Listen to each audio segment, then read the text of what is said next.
Hi, I'm Dennis Snow, and this is Speaking of Service Excellence. One of the popular TV shows over the last couple of seasons is a show called Undercover Boss. Each episode, the CEO of an organization goes out and works a frontline position in his or her company side by side with the employees. And the employees don't know it's the CEO, and neither do customers. And where the entertainment value comes in is from watching this high-powered executive just fail miserably at even the most basic of tasks in the job.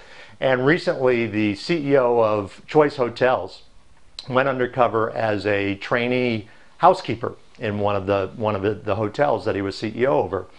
And it was just amazing to watch as he was being trained, and he's just drenched in sweat as he's trying to clean these rooms and do the things that his people do every single day. And at one point it looked like he was going to pass out. He was begging for a break.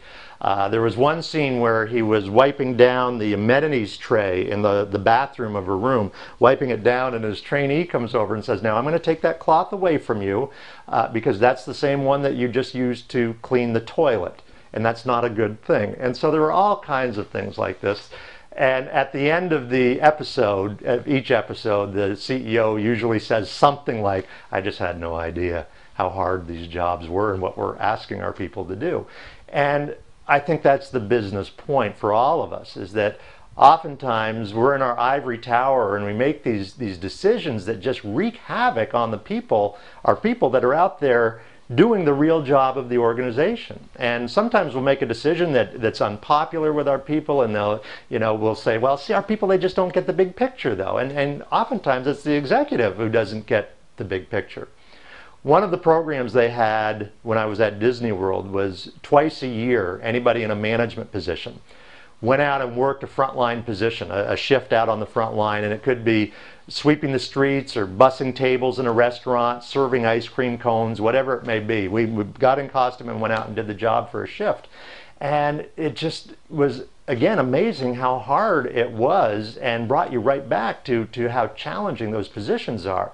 And keep in mind, most of the people in management at Disney World did start out on the front line doing those jobs. But it gets so easy to get into that ivory tower mentality the longer the time goes by and the further away from those positions that we get. And so it helps to bring us back and ground us in reality. I think there were three positive outcomes. Number one, it brought you back to, this is how hard those jobs really are, that appreciation. But the second thing is, I think it brought you back to, this is what we're all about. This is where the real work is happening. That face-to-face interaction between the guest and the cast member or the employee in another organization. And the third benefit, I think, is you get real-time feedback of how things are going. It's no longer reading it from a letter from a guest or a customer, or getting it second or third hand. You're eyeball to eyeball with a guest who's upset about something, and it gives you real-time feedback. So I challenge you, periodically just roll up your sleeves and go out there and do those frontline jobs. You don't have to go undercover to do it, but go out there and do it, and remind yourself of how hard those jobs are and what the business is all about. And for me, the big business outcome of that is when we then do make those decisions that impact our employees. We make those decisions with a completely new lens in mind. And I believe that that's worth every moment of effort that we put into it.